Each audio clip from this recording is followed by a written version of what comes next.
Jepara. Nama ini pasti langsung kebayang ukirannya yang indah ya kan?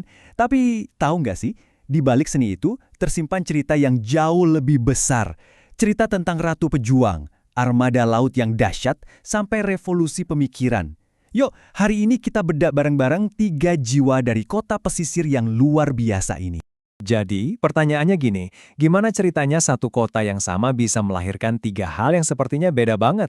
Ada ratu perang yang nantang Eropa, ada seni ukir yang terkenal ke seluruh dunia, dan ada pemikir yang mengubah nasib jutaan perempuan. Ini bukan kebetulan loh, ada benang merahnya. Yuk kita telusuri jejaknya dari paling awal. Oke, jadi cerita Jepara itu unik. Nggak dimulai di darat, tapi justru di atas ombak. Laut itu bukan cuma pemandangan, tapi udah jadi DNA-nya kota ini.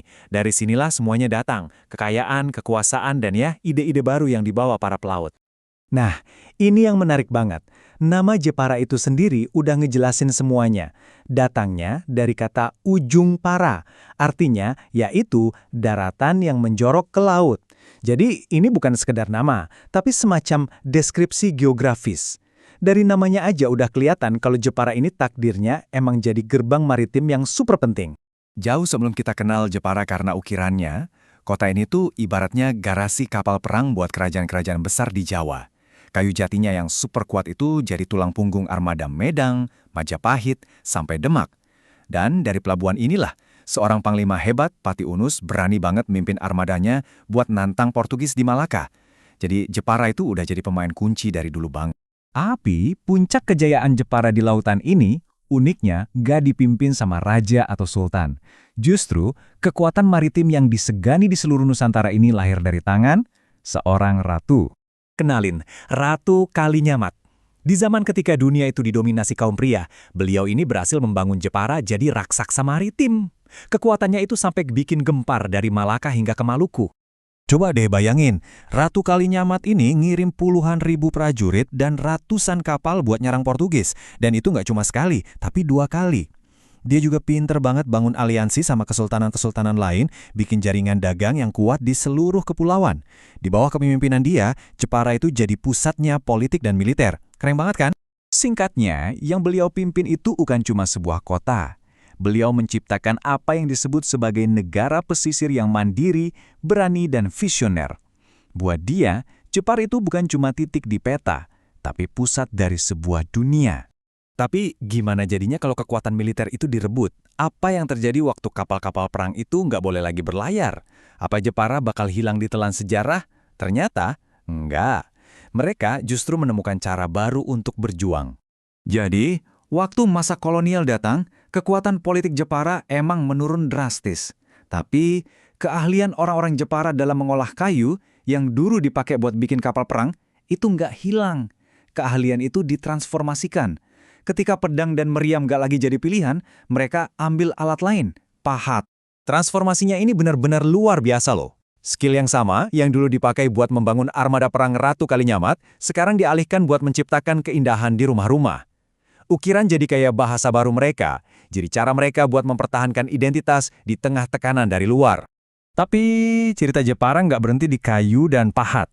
Dari kota yang sama ini, lahir satu kekuatan lagi. Kekuatan yang bahkan lebih tajam dari pedang dan jangkauannya lebih luas dari armada laut manapun, yaitu kekuatan kata-kata. Namanya Raden Ajeng Kartini. Kayak udah takdirnya gitu, ya, Jepara sekali lagi melahirkan seorang perempuan yang akan mengubah dunia. Tapi medan perangnya kali ini sangat-sangat berbeda. Coba kita lihat perbandingan ini. Di satu sisi, ada Ratu Kalinyamat dari abad ke-16.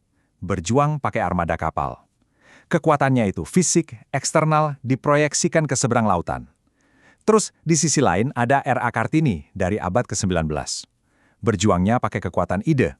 Kekuatannya itu dari dalam, internal, diproyeksikan lewat surat dan pemikiran. Keduanya sama-sama pejuang dari Jepara, tapi senjatanya udah berevolusi. Dari kekuatan fisik jadi kekuatan intelektual. Dari kamarnya di Jepara, tulisan-tulisan Kartini itu seperti menyalakan api di seluruh Nusantara. Gagasannya tentang pendidikan buat perempuan, tentang kesetaraan, itu jadi fondasi buat lahirnya Indonesia yang modern. Jadi, Jepara, sekali lagi, jadi titik awal dari sebuah revolusi. Oke, sekarang mari kita satukan semua benang merah ini. Gimana ceritanya tiga warisan yang kelihatannya beda ini, laut, kepemimpinan, dan seni, bisa nyatu dan membentuk Jepara yang kita kenal sekarang? Hari ini, kalau kita sebut nama Jepara, apa yang terlintas di pikiran dunia? Pasti ukirannya. Perjalanan dari galangan kapal perang menjadi kota ukir dunia akhirnya tuntas. Dan setiap mebel yang diekspor dari sana itu seolah-olah membawa gema dari sejarah panjang mereka tentang ketahanan dan kreativitas. Jadi, pada akhirnya, inilah 3 pilar, 3 jiwa yang jadi identitas Jepara. Pertama, jiwa laut, yang membuka jalan ke dunia. Kedua, jiwa kepemimpinan, terutama dari para perempuan hebat yang menginspirasi keberanian. Dan ketiga, jiwa seni, yang jadi bukti ketahanan dan kreativitas budaya mereka. Ketiganya ini nggak bisa dipisahkan. Jadi, apa sih pelajaran terbesar dari Jepara? Ini adalah kisah tentang transformasi. Tentang di mana sebuah kota, ketika kekuatan militernya memudar, dia nggak menyerah. Dia berubah jadi kekuatan artistik. Dan ketika masyarakatnya butuh arah baru, dia melahirkan kekuatan intelektual. Jepara ngajarin kita bahwa identitas sejati itu nggak kaku, nggak statis. Justru, identitas sejati adalah kemampuan untuk terus-menerus menemukan kembali diri sendiri.